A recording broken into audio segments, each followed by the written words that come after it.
오늘 우리에게 주시는 하나님 말씀은 사무엘하 24장 10절부터 25절까지 말씀입니다. 사무엘하 24장 10절부터 25절 말씀 제가 봉독하도록 하겠습니다. 다윗이 백성을 조사한 후에 그 마음에 자책하고 다윗이 여호와께 아뢰되 내가 이 일을 행함으로 큰 죄를 범하였나이다. 여호와 이제 간구하옵나니 종의 죄를 사하여 주옵소서. 내가 심히 미련하게 행하였나이다 하니라. 다윗이 아침에 일어날 때에 여호와의 말씀이 다윗의 선견자 된 선지자 갓에게 임하여 이르시되 가서 다윗에게 말하기를 여호와께서 이와 같이 말씀하시기를 내가 내게 세 가지를 보이노니 너를 위하여 너는 그 중에서 하나를 택하라. 내가 그것을 내게 행하리라 하셨다 하라 하시니 갓이 다윗에게 이르러 아뢰어 이르되 왕의 땅에 7년 기근이 있을 것이니까 혹은 왕이 왕의 원수에게 쫓겨 석 달 동안 그들 앞에서 도망하실 것이니까 혹은 왕의 땅에 사흘 동안 전염병이 있을 것이니까 왕은 생각하여 보고 나를 보내신 이에게 무엇을 대답하게 하소서 하는지라.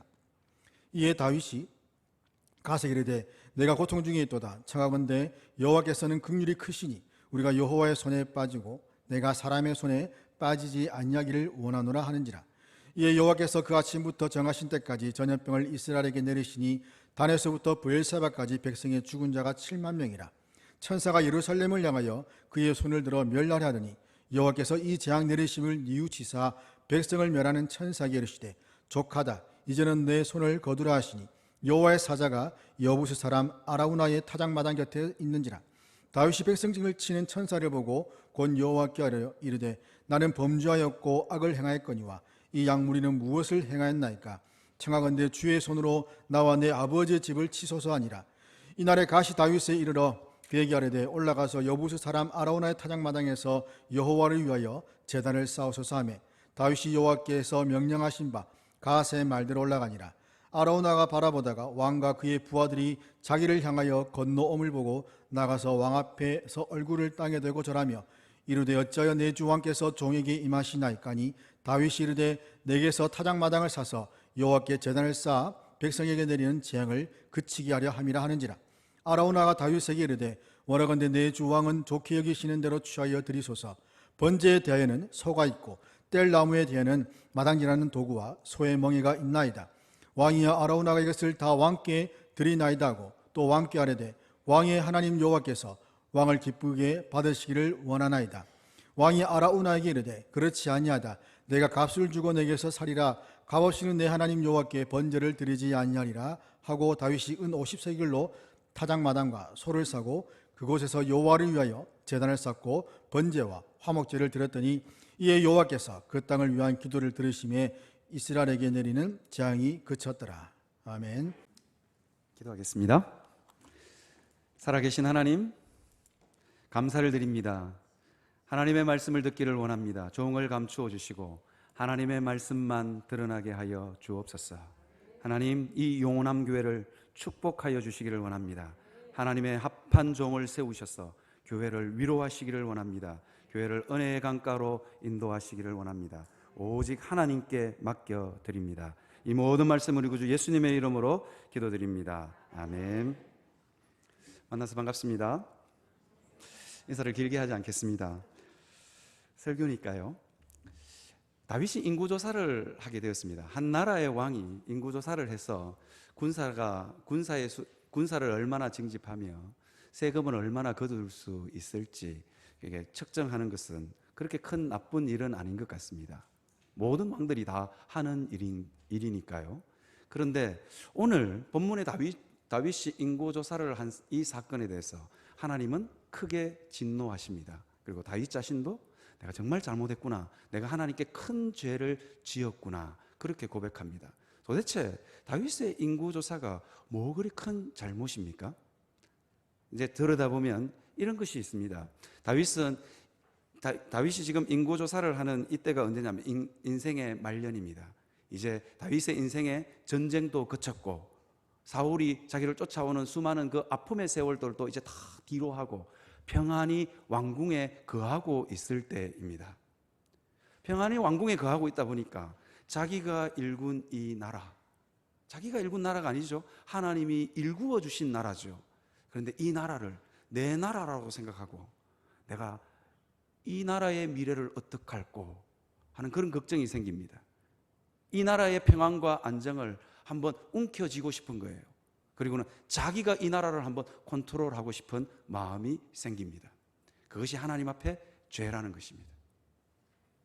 오늘 이 본문과 창세기 3장에 아담과 하와가 선악과를 따먹는 사건이 굉장히 비슷합니다. 아담과 하와가 선악과를 따먹을 때와 다윗이 인구조사를 할 때 공통점이 하나 있는데요. 그게 뭔지 아십니까?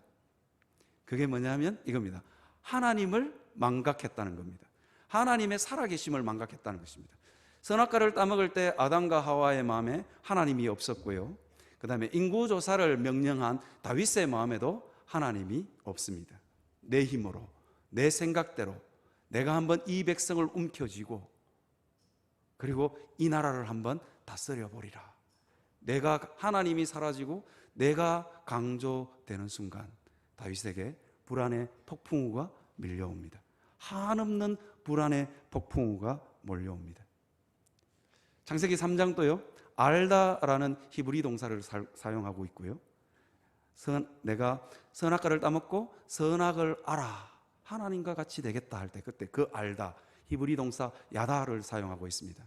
오늘 본문에 우리가 읽지는 않았지만 본문의 앞쪽에 보면 다윗이 이렇게 이야기합니다. 요압에게 이 백성의 수요를 내게 보고하라. 이게 이제 보고하라로 되어 있지만 이게 히브리 원어를 잘 뜯어다 보면요, 이 백성의 수를 알게 하라.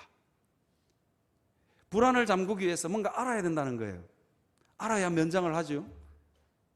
알아야 되겠다는 거예요. 그런데 알면 알수록 불안합니다. 아담과 하와가 선악과를 탁 쳐다봤을 때 먹음직하고 보암직하고 지혜롭게 할 만큼 탐스럽기도 합니다. 그걸 딱 움켜쥐고 먹었습니다. 움켜쥐고 자기 것으로 만들었습니다. 먹었다는 건 자기 걸 했다는 거죠.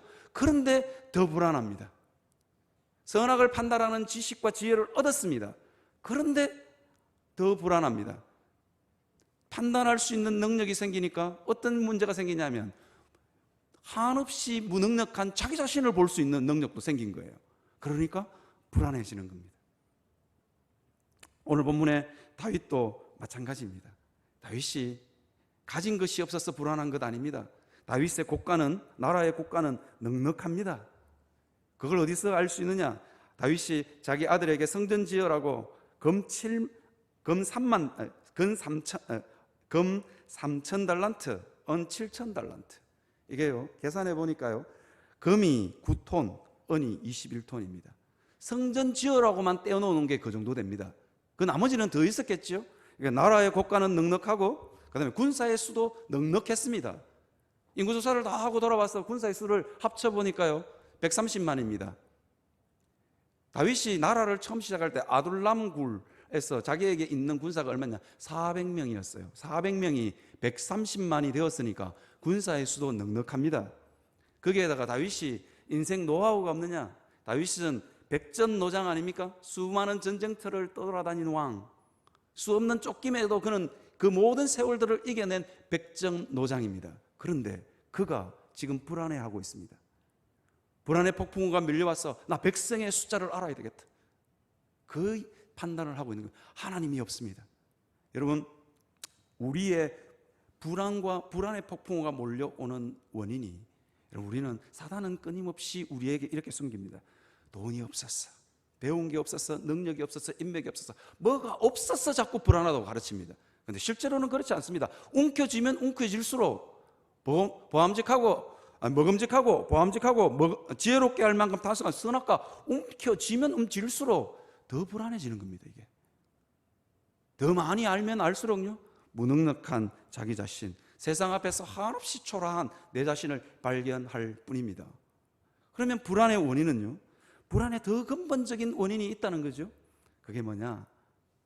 하나님을 기억하느냐, 기억하지 못하느냐, 하나님을 의지하느냐, 의지하지 못하느냐의 문제에 달려 있습니다. 그런 점에서 우리의 이 불안은요, 죄의 본질, 인생의 근본적인 문제와 그 뿌리가 맞닿아 있습니다. 죄의 본질이 뭡니까? 죄의 본질은요, 하나님 없이 내 힘으로 내 생각대로 내 삶을 움켜쥐고 내 마음대로 한번 해보겠다는 생각입니다. 하나님이 없고요, 자기 자신을 믿고 한번 살아보겠다고 하는 생각, 그게 죄의 본질입니다. 불안은 그 죄의 본질과 뿌리가 맞닿아 있습니다. 그냥 이 불안한 우리가 인생을 살면서 불안할 수도 있고 초조할 수도 있잖아요. 그럼 그냥 가만히 내버려 두면 사라질 수도 있습니다. 그런데 그리스도인에게 불안함은 또 다른 차원의 문제가 있습니다. 그게 뭐냐면 사단이 우리의 이 불안을 끊임없이 틈탄다는 거예요. 그래서 우리로 하여금 죄를 짓게 하고 우리 인생을 망쳐 놓습니다. 그리고 우리 인생만 망치는 게 아니고 다른 사람의 인생도 망칩니다. 불안은 전염병처럼, 불안과 초조는 전염병처럼 내 자식에게도 묻어가고 내 남편에게도 묻어가고 우리 교회에 있는 내 옆에 있는 성도들에게도 묻어갑니다. 여러분, 옆에 있는 성도가 안절부절을 못해요. 근데 가만히 들어보니까 내하고 상황이 비슷해. 그러면 나도 그 불안의 병에 전염되는 것입니다. 사단이요, 목사님 창세기 3장과 지금 오늘 읽은 이 본문이 비슷하다고 하셨는데 사단이 없잖아요. 그런데요, 역대기 본문을, 동일한 사건을 기록하고 있는 역대기 본문은요, 뭐라고 시작하냐면 이렇게 시작합니다. 사단이 다윗의 마음을 충동질하여. 다윗의 마음 가운데 있는 그 불안을 사단이 딱 움켜쥐고 인구조사하게 만든 거예요.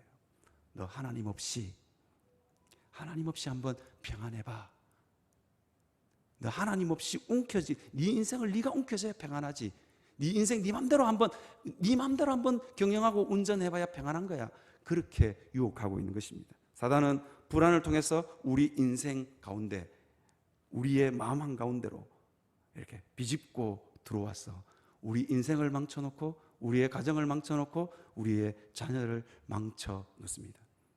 그래서 성도는 이 불안과 초조를, 우리가 이 땅을 살아가면서 수많은 불안한 거리들, 있는 사람은 있는 사람대로, 없는 사람은 없는 사람대로, 배운 사람은 배운 사람대로, 못 배운 사람은 못 배운 사람대로요. 우리 모두 다 그 인생의 불안과 초조를 안고 살아갑니다. 그렇다면 성도는 이 불안과 초조를 잘 해결하고 잘 처리할 필요가 있습니다. 인생의 첫 번째로, 우리가 인생의 불안의 폭풍이 밀려올 때 우리는 어떻게 해야 되냐? 하나님이 살아계심을 기억해야 합니다. 하나님이 살아계심을 기억해야 합니다. 여러분, 애기가요, 애기한테 아무리 좋은 것 갖다 줘도, 핸드폰을 줘도, 맛있는 걸 먹여줘도 울 때가 있습니다. 언제입니까? 아플 때 아닙니다. 아플 때가 엄마가 없을 때요. 엄마가 없으면 운다니까요, 애기가. 아무리 좋은 거 갖다 줘 보십시오. 저는 그래서 제 신혼 때 우리 집 사람이 집 나가는 거는 별로 안 무서웠는데요, 애기 놔두고 나간다 이러면 제가 바로 꼬리 내립니다. 감당이 안 되니까요. 감당이 안 되는 거예요. 감당이. 엄마가 없으면 애는 웁니다. 거치지를 않습니다. 그렇죠? 우리 인생에 하나님이 없으면요, 하나님을 망각하면요, 불안과 폭풍우가 밀려옵니다. 여러분, 착각하지 마십시오. 더 많이 가지지 못했어, 더 많이 움켜쥐지 못했어, 더 많이 못 배웠어, 더 많이 배우지 못했어. 착각입니다. 하나님이 없었어, 하나님이 내 마음속에 없어서 불안한 겁니다. 가끔씩 목사인 저도 부부싸움 합니다. 목사라고 거룩하지는 않죠. 거룩하게 보이십니까? 저도 가끔씩 집사람에게 음성이 높아지기도 하고, 제가 불안하고 초조하면요, 별것 아닌 문제로 집사람에게 확 짜증을 내기도 하고, 경상도 사나이답게 고함을 확 지르기도 합니다. 한 번은요, 우리 집에 가서 좀 언성이 조금 높아지고 이제 고함 지르기 일보 직전이 되었어요. 그런데 우리 집에 애가 3명이거든요. 우리 집 막내가, 형아, 누나, 큰일 났어. 아빠 성령님 외출하셨어. 왜 그러냐? 우리 집 사람이 가끔씩 제가 이렇게 인상이 찌그러지면, 아이고 성령님 외출하셨네요 목사님, 이러니까 우리 꼬맹이가 그러는 게, 형아, 누나 큰일 났어. 핸드폰 꺼. 아빠 성령님 외출하셨어 지금. 여러분, 성령님이 우리 마음에 외출하시면 우리 인생이 불안합니다. 그렇죠? 그래서 우리가 하나님이 살아계심을 기억해야 합니다. 여러분, 에덴 동산 중앙에 왜 하나님이 선악과를 탁 세워놨을까요? 선악과를 만들고 에덴 동산 중앙에다가 세워놓았어요. 저는 교회 다니면서 왜 하나님이 선악과를 만들었을까? 풀리지 않는 숙제. 저거 없었으면 내가 이 고생을 안 하고 여러분들도 이 고생 안 할 거잖아요. 그죠? 그거 안 만들어 놨으면 되는데 그걸 만들어 놔가지고 그것도 좀 만들었으면 에덴 동산 좀 귀퉁이에다가 좀 가장자리에다가 숨겨 놓았으면 되는데 그걸 에덴 동산 중앙에다가 보라고. 그거 따먹지 마라 그러면 좀 숨겨 놓으면 될 건데 그걸 에덴 동산 중앙에다가 딱 세워 놓았어요. 제가 풀리지 않는 숙제. 제가 늘 어렸을 때부터 중고등부 시절부터 제가 불만이 많았어요. 왜 하나님은 선악과를 만들었냐고. 여러분, 왜 신학을 하면서 알게 됐어요. 왜 하나님은 선악과를 만드셨을까요? 그리고 에덴 동산 중앙에다가 탁 세워 놓았을까요? 인생이요, 자유의지가 있어가지고 인생의 온갖 시련과 걱정과 염려를 다 안고 살아가는 게 인생입니다. 왜? 하나님이 자유의지라는 놈을 준 거예요. 생각은 무한대로 할 수 있어요. 무한대로. 그래서 걱정과 염려도 무한대로 할 수 있는 거예요. 무한대로. 아담과 하와가 내일 태양은 어떻게 떠오르게 할까? 아담과 하와는 그 걱정 안 했을까요? 코끼리 저놈이 엄청 밥을 많이 먹는데 저거 어떻게 먹여 살리나? 여러분들이 자식을 어떻게 먹여 살리나? 자식을 어떻게 공부시키나? 우리 가정, 내 노후는 어떻게 되나? 오만 걱정 다 안고 살아가시죠. 그런 것처럼 아담과 하와도 그 걱정할 수 있는 거예요. 그런데 하나님이 그 걱정 해결할 수 있는 능력은 무한대로 주시지 않았습니다. 이걸 가르쳐서 신학적으로 뭐라냐면 자유의지의 언밸런스라고 합니다. 자유의지의 언밸런스. 왜 하나님이 능력을 마음대로 안 줬냐? 에덴 동산 중앙에다가 선악과를 탁 세워놓고요. 뭐라고요? 그런 걱정과 불안과 염려가 우리를 찾아올 때마다 뭐라고요? 하나님이 살아계시지. 그거 하라고요. 이 걱정과 염려는 내가 할 게 아니고 누가 할 거예요? 하나님이 계시지. 하나님이 계시지. 내가 해결할 거 아니라고요. 하나님이 해결하실 문제라고. 하나님 살아계시지. 그것 떠올리라고 에덴 동산 중앙에다가 선악과를 세워놓은 거예요. 그런 점에서 선악과는 우리를 향하신 하나님의 사랑의 표현입니다. 그거 하라고요. 하나님이 계시지. 이 문제는 하나님께 맡겨야 돼.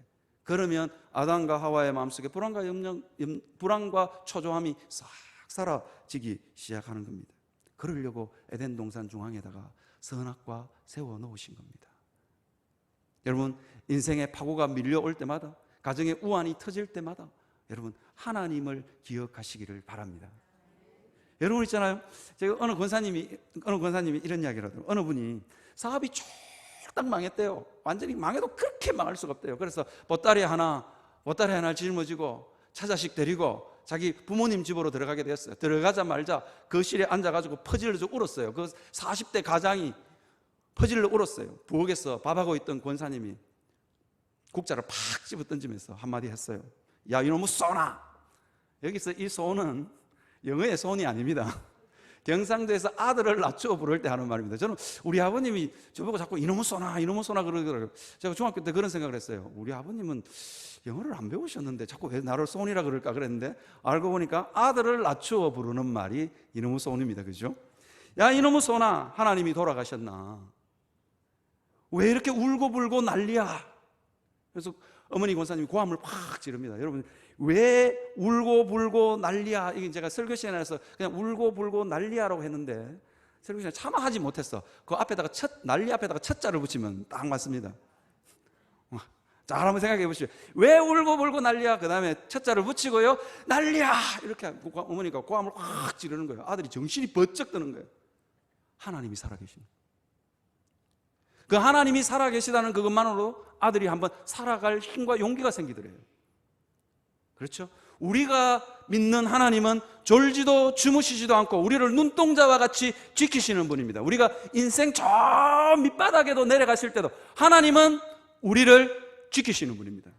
그것을 기억하시기를 바랍니다. 그거 기억하는 것만으로도 우리 삶에 희망과 용기가 생긴다니까요. 한없는 은혜와 평강이 다시 한 번 더 살아보고 싶은 그 용기가 우리 마음 가운데 밀려온다니까요. 하나님에게 그 능력이 있습니다.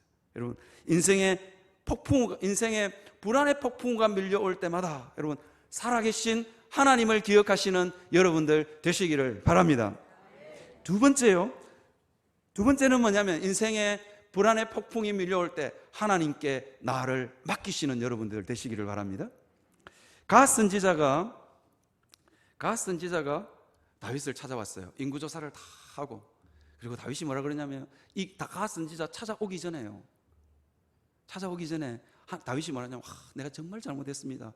내가 하나님을 잊어버렸군요. 수많은 전쟁터를 떠돌아다닐 때도 사울에게 쫓겨서 죽음의 일보 직전까지 갔을 때도 이방 나라에 가서 침질질 흘리면서 목숨을 구걸하던 그 시절에도 내가 하나님을 잊지 않았는데 내가 하나님을 잊었군요. 하나님, 내가 하나님께 큰 죄를 졌습니다. 그러면서 회개합니다.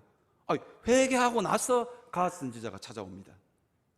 그래서 갓 선지자가 찾아와서 뭐라 그러냐면 왕이여 7년 기근할래요? 석 달간 원수에게 쫓기는 거 할래요? 그 다음에 사흘간의 전염병 할래요? 여러분, 우리는 때때로 이게 갓 선지자가 찾아와서 제안하는 이 세 가지가 하나님의 벌이라고 생각합니다. 인구조사를 한 하나님을 망각하고 내 마음대로 한번 살아보겠다고 생각했던 다윗에게 내리는 벌이라고 생각합니다. 그런데 이건 벌이 아닙니다. 이미 회개했거든요. 신학적으로 그렇습니다.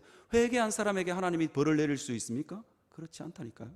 이건 벌이 아니라 하나님의 다윗 앞으로는 그런 짓 하지 마 하는 다윗에게 주시는 기억장치입니다.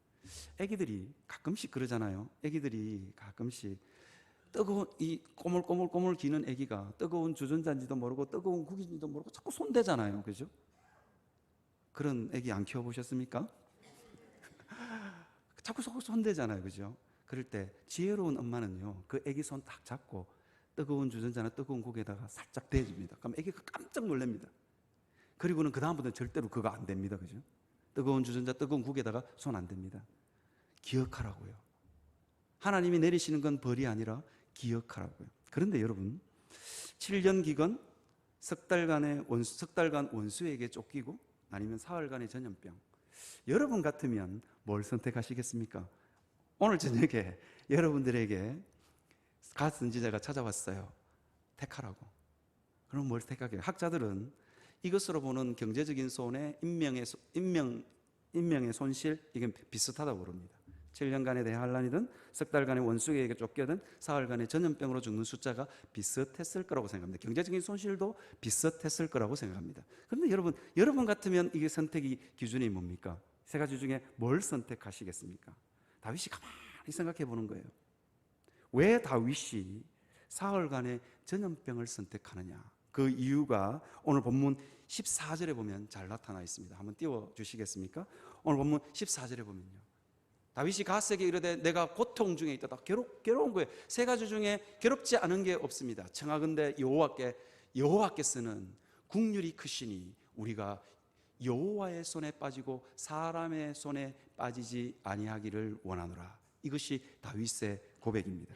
이 세 가지 중에 사람의 손에 빠지게 되면 다윗은 자기의 지식과 자기의 인간적인 모든 것을 동원할 수 있는 게 있습니다. 그게 뭐냐면 7년 기간. 다윗 왕따 아니거든요. 그 수많은 이방 나라들을 제패한 왕 아닙니까? 그럼 다윗에게 은혜 입은 왕들도 있을 거잖아요. 7년 대환란 기간, 7년 기간 동안에 이웃 나라에게 원조 요청할 수 있잖아요. 인간의 수단을 동원할 수 있습니다. 그 다음에요, 석 달간 원수에게 쫓기는 문제요. 이건 다윗에게는 너무너무 쉬운 문제입니다. 왜? 그는 쫓기는데 이력이 난 사람입니다. 그죠? 수많은 전쟁터를 떠돌아다닌 백전노장 아닙니까? 전쟁이라면, 반란이라면 징글징글한 사람이 다윗입니다. 그래서 이것은 이웃 나라의 원군을 요청하든지 아니면 자기의 전략과 전술로 충분히 극복할 수 있는 거예요. 그런데 그거 안 된다는 거예요. 왜요? 내 힘으로 한번 움켜쥐려고 하다가 지금 이 꼴을 만난 건데요. 그러니까 다윗이 선택한 게 뭐냐면 내가 여호와의 손에 맡기겠다는 겁니다. 국률이 크신 여호와 하나님께 맡기겠다는 겁니다. 그래서 전염병을 선택합니다. 지금도 우리 코로나 보셔서 지금도 마스크 끼고 계시는데요, 코로나 인생들이 손을 못 대잖아요. 백신 개발되면 해결될 줄 알았는데 안 되잖아요. 어떻게 풀려갈지 알 수 없는 게 전염병입니다. 예나 지금이나. 그래서 하나님 손에 맡기는 것입니다. 그래서 다윗은 사흘간의 전염병을 선택하게 됩니다. 여러분, 하나님 손에 여러분을 맡기시는 여러분들 되시기를 바랍니다. 여러분, 저는 티벳 속담에 이런 속담이 있습니다. 걱정을 해서 걱정이 없어지면 걱정이 없겠네. 다시 한 번 더 해드릴까요? 잘 이게 이해가 안 되시는 것 같은데, 걱정을 해서 걱정이 없어지면 걱정이 없겠네. 우리요, 아무리 걱정하고 또 걱정해도 또 걱정이 생긴다니까요. 이게 우리 인생의 모습입니다. 그래서 여러분 그거 아시죠? 올무. 토끼 잡고 멧돼지 잡고 사슴 잡는 노루요. 노루 잡는 그 올무요. 이게 올무에 토끼나 사슴이 다, 멧돼지가 다 걸렸을 때요, 가만히 있으면서 합니다. 혹시 알아요? 마음씨 좋은 사냥꾼이 아이고 이놈 불쌍하네 하면 풀어줄 수도 있잖아요. 그런데 딱 걸렸을 때 어떻게 하냐면 자기 힘으로 한번 벗어나 보려고 발부등 치면 칠수록, 몸부림을 치면 칠수록 숨통을 더 조여오는 거죠. 올무죠, 그죠? 우리의 걱정과 불안이 이와 같습니다. 내가 한번 해결하려고 발부등을 치면 칠수록요, 여러분 끊임없이 우리 삶 가운데 걱정과 불안이 몰려 들어옵니다. 그래서 걱정과 불안이 몰려왔을 때 하나님께 맡기는 게 중요합니다. 여러분, 망망대해 가운데 배를 이렇게 운행해 가는 선장은 큰 폭풍우를 만나서 도저히 벗어날 수 없는 큰 폭풍우, 그 폭풍우를 만났을 때 유능한 선장은요, 닻을 내리고 돛을 내리고 닻을 끊어버립니다. 폭풍우에다가 그 배를 맡깁니다. 이유가 뭔지 아세요? 돛을 달고 아니면 노를 세게 저어서 그 폭풍우를 한번 넘어보겠다고 하면 배가 파도와 파도 사이에, 큰 파도와 파도 사이에 올라가면 쫙 하고 갈라지는 거예요. 나무배뿐만 아닙니다. 쇠로 만든 배도 그렇게 된다고 그러더라고요. 부산 분들이니까 잘 아실 것 같아요. 배 설계 하시는 분들이 그러더라고요. 그래서 유능한 선장들은 끌어버리고 폭풍우에다가 그 배를 맡긴대요. 그리고는 폭풍우에 이리 치고 저리 치고 가다가 어느 순간 시간이 지나면 잔잔한 바다를 만나게 된다는 것입니다. 여러분, 인생의 폭풍우가 여러분들에게 밀려왔을 때 하나님께 맡길 수 있는 여러분들이 되시기를 바랍니다. 여러분 있잖아요, 우리가 참 이 폭풍우가 밀려왔을 때 맡겼을 때 하나님 믿습니다, 그렇게 강력한 믿음 가지고 맡기는 거 아닙니다. 그럴 수 있는 성도가 그렇게 많지 않습니다. 마음이 그렇게 대담한 성도가 많지 않습니다. 다윗도 하나님 손에 사흘간의 전염병에 맡겼을 때 마음이 조마조마하지 않았겠어요? 백성들이 죽어 나자빠져 가는 것을 보면서 다윗의 마음이 찢어지지 않았겠어요? 그런데 그 다윗이 신락 같은 믿음을 가지고 하나님께 맡깁니다. 우리에게 필요한 거는요, 신락 같은 믿음입니다. 강력하게 믿습니다, 이 믿음이 아니고 정말로 끊어질 것 같은 연약한 믿음, 겨자씨만한 믿음이 우리에게 필요합니다. 사무엘하 16장 12절을 여러분 한번 볼까요? 사무엘하 16장 12절요. 사무엘하 16장 12절에 보면 다윗이 인생의 파국을 만났어요. 이 인생의 파국은 누구냐면 압살롬이 자기를 쫓아왔습니다. 감당할 수 없는 거예요. 너무너무 부끄럽고 수치스러워요. 그래서 감당이 안 돼서 머리를 풀고 신발을 벗고 막 도망갑니다. 그런데 다윗의 마음에 비수처럼 다윗의 마음에 비수를 꽂는 사람이 한 사람이 있었어요. 그게 누구냐면 시므이입니다. 흙을 던지고 돌을 던지면서 이 사악한 놈아 그렇게 욕을 퍼부어 댑니다. 그때 다윗의 군대 장관들이, 왕이요, 우리가 아무리 도망가는 처지라도 저 시므이 목 하나 따오는 거는 식은 죽 먹습니다. 따올까요? 그렇게 묻습니다. 얼마나 믿겠어요?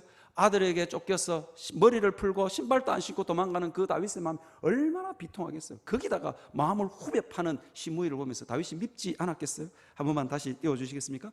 그때 다윗이 뭐라고 하냐면, 혹시 여호와께서 나의 원통함을 감찰하시리니 오늘 그 저주 때문에 여호와께서 선호로 내게 갚아주시리라. 이게요, 표준 세번역이 다 리얼하게 번역해서, 혹시 주께서 나의 이 비참한 모습을 보시고 오늘 시므이가 한 저주 대신에 오히려 나에게 좋은 것으로 갚아주실지 누가 알겠소. 여러분, 제가 읽어드리는 이 요절에 이 성경의 핵심 단어가 뭔지 아십니까? 혹시입니다. 혹시. 강력한 믿음 아니라고요.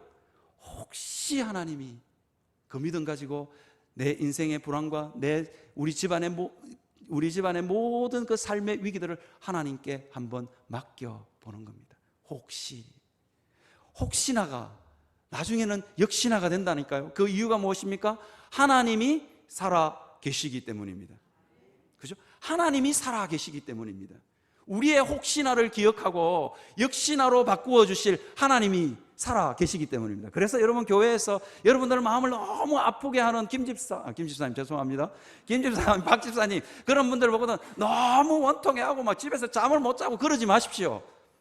그 김집사, 박집사가 여러분의 혹시나일 수 있습니다.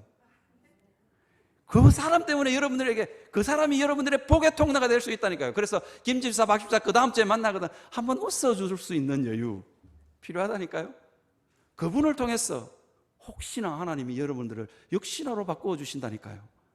그래서 너무 미워하지 마시고 저는 내 혹시나야 그렇게 생각할 수 있는 여러분들이 되시기를 바랍니다. 그 다음에 인생의 불안의 폭풍우가 우리에게 밀려왔을 때 여러분 우리가 해야 될 것이 있습니다. 하나님 앞에서 믿음으로 결단하시기 바랍니다. 여러분 죽음의 천사가 온 이스라엘을 휘몰아치고 있습니다. 여기저기서 죽음의 울부짖음이 터져 나오고 있습니다. 7만 명이나 죽었거든요. 그 좁은 이스라엘 나라에서 7만 명이나 죽어 나자빠져가는 그 상황 가운데서 다윗의 마음이 얼마나 아팠을까요? 그런데 다윗보다도 죽음의 천사가 이스라엘을 지날 때마다 더 마음 아파하시는 분이 계셨습니다. 그분이 누굴까요? 하나님입니다. 야, 저 좀 불쌍히 여길 거리가 없나? 다윗의 왕국에 복을 보을 거리가 없나? 다윗 저거 좀 국률이 여길 거리가 없나? 다윗이 어떤 아들인데? 다윗이 어떤 왕인데? 하나님이 아무리 찾아봐도 없는 거예요. 그런데 죽음의 천사가 아라우나의 타작마당에 멈추었습니다. 하나님이 성경에 보면 이렇게 여호와께서 이 재앙 내림을 뉘우치사. 여러분 이거 대단한 겁니다. 하나님이 전능하신 하나님이 절대다이신 하나님이 지금 이스라엘 백성들이 이 재앙 내림을 뉘우치사 그렇게 표현하고 있습니다. 도대체 무슨 일 때문에 하나님이 죽음의 천사를 야야야야 이제 멈춰서라 거기서 멈춰서라 한 발자국도 움직이지 마라 멈춰서라. 죽음의 천사가 멈추어 섰습니다.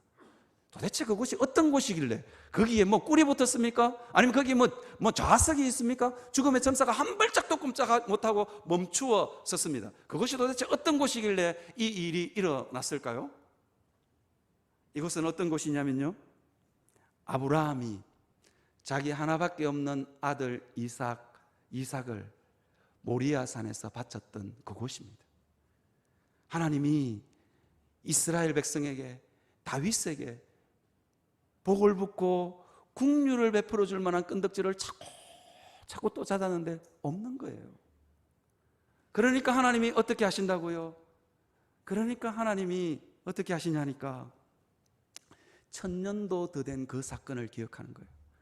그 찢어지는 아브라함의 믿음의 결단, 자기 아들을 번제로 드리기 위해서 자기 아들 등에다가 나무를 짐겨 가지고 올라갑니다. 그러면서 찢어지는 그 아브라함의 마음을 하나님이 기억한 거예요. 그 아브라함의 믿음의 결단을 하나님이 기억하시고, 아브라함이 있었지. 아브라함 천사야 멈춰서라, 이제 더 이상 죽음의 천사야 이제 멈춰서라, 이제 더 이상 죽이지 마라, 그렇게 하시는 것입니다. 살아계신 사랑하는 성도 여러분, 하나님은 우리의 인생 가운데 있는 그 믿음의 결단, 여러분들은 그 믿음의 결단 잊어버릴 수 있지만 하나님은 결코 잊어버리지 않는다니까요. 하나님은 기억하셨다가 여러분들에게 국류를 베푸실 만한 거리가 찾을 때 하나님은 그것을 기억하신다. 우리는 하나님을 잊어버리고, 우리는 그 믿음의 결단을 잊어버리도 하나님은 잊어버리지 않으신다는 것을 여러분 기억하시기를 바랍니다. 이것이 우리가 믿는 하나님입니다. 여러분, 이 아라우나의 타작마당에 뭐가 지어지냐면 솔로몬의 성전이 지어집니다. 그리고 오고 오는 세대들이 혹 하나님 앞에 범죄하였다가 저 멀리 이방에 잡혀갔다가도 이 성전을 향하여 하나님께 기도하면 하나님이 용서하시고 이 재앙 내림을 뉘우치시고 하나님 다시 이 백성을 회복하여 주시옵소서. 그 근거가 되는 성전이 지어지게 됩니다. 사랑하는 성도 여러분, 하나님이 여러분들이 불안의 폭풍 가운데서, 삶의 위기 가운데서 얼마나 힘든 순간, 그 순간에 믿음으로 결단하는 것, 하나님이 잊지 않고 기억하십니다. 그것이 여러분들 세대의 열매가 맺혀질 수도 있고, 여러분 세대에 그 열매가 맺혀지지 않으면 여러분 자손이 그 열매를 따먹을 수 있습니다. 여러분, 고난의 위기가, 고난과 고통의 세월들이 여러분 마음 가운데 찾아왔을 때 하나님 앞에 믿음으로 결단하시는 여러분들이 되시길 바랍니다. 하나님 그거 꼭 기억하십니다. 얼마나 귀한 건데요. 얼마나 귀한 건데요. 하나님 그거 기억하셨다가 여러분들에게 갚으시는 분입니다. 제가 장가를 간 지가 좀 오래됐습니다. 장가를 갔어요. 제가 첫 상을 받았을 때 제가 잊지 못할 기억이 있어요. 잊지 못할 기억이 있는데, 저 할아버지가 살아 계셨는데 백수를 하시고 돌아가셨거든요. 90인가요? 80대 후반이셨는데, 그때 저 할아버님이 그러는 거예요. 우리가 이날 이때까지 이러면서 쭉 이렇게 하시는데, 한 시간을 손주 사이가 무릎 꿇고 있는데, 우리가 이날 이때까지 이러면서 시작하시는데 한 시간을 더 하셨어요. 와, 진짜 미치겠더라고요. 일어설 수도 없고, 할아버지 그만하세요 그럴 수도 없잖아요. 그런데 제 귀를 번쩍 뛰는, 야, 이 집에 진짜 장가 잘 왔다, 그런 생각이 드는 대목이 하나 있었어요. 뭐냐면, 그러니까 우리 처정조 할아버지, 우리 장인어른의 할아버지가 예수님 믿고 너무 감동이 돼서 자기 재산을 꽤 유지였는가 봐요. 울산의 현대자동차 그 땅이 다 우리 처가집 땅이었대요. 그거 남겨뒀으면 저도 좀 괜찮은데, 그게 다 우리 처가집 땅이었대요. 그런데 우리 처 할아버님이 예수 믿고 너무 은혜돼가지고 머슴들한테 다 나눠준 거예요. 그럼 우리 장인어른은 진짜로 돌아가실 때까지 편안하게 사시다가 돌아가셨어요. 이유가 뭐냐면, 저 할아버지가 이렇게 잘라서 나눠주다가 잘못 잘라가지고 자투리 땅이 남아가지고 우리 장인어른은 그거 보상받고 살으셨다니까요. 그걸 하나도 안 남기시고 가셨는데, 저는 소망이 있습니다. 그 집에 하나님이 우리 처갓집에 복을 부으시는 거 보면서 제가 깜짝 놀랐어요. 우리 집 사람 이 이야기 별로 안 좋아하는데요, 우리 처고모들이 별 볼 일이 없어. 인물도 별로야. 키도 땅따리 해. 그래가지고 별 볼 일 없는 남편 만나서 결혼들 했거든요. 결혼을 했는데 별 볼 일 없으면 그냥 저 자식 잘 먹여 살리면 되는데, 어느 날 갑자기 이제 공장 안 다닙니다. 그러고는 공장을 때리쳐요. 왜? 그러니까 공부하랍니다. 30살이 넘어가지고. 그래가지고 가슴을 썰어내렸대요. 우리 장인어른은 또 썰어내리고, 우리 처할아버지도 가슴을 썰어내렸대요. 근데 30살 넘은 이 신랑이 공부해가지고 한의사가 돼버립니다.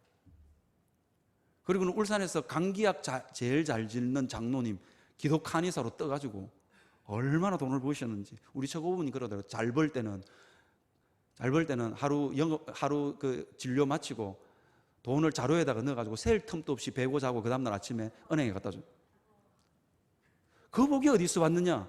우리 처고모들이 믿음이 좋으냐? 뭐 안 좋다 클 수는 없고 좋다 클 수도 없고 좀 그렇습니다. 하여튼 그런데 하나님이 그 복을 왜 부었냐? 저 정조 할아버지의 믿음의 결단. 그래서 저도 희망을 품고 삽니다. 하나님 뭔가 내는데도 좀 부어질 거 있잖아요, 하나님. 왜냐면 우리 처갓집에 아직도 목사가 한 명도 안 우리 처갓집에 우리 처남이 목사고 제가 목사거든요. 하나님 좀 나눠주십시오. 자, 그렇게 믿음을 가지고 삽니다. 여러분, 하나님이 하시는 그 여러분들이 한 그 믿음의 결단, 하나님이 반드시 기억하셨다가 여러분들에게 갚으십니다.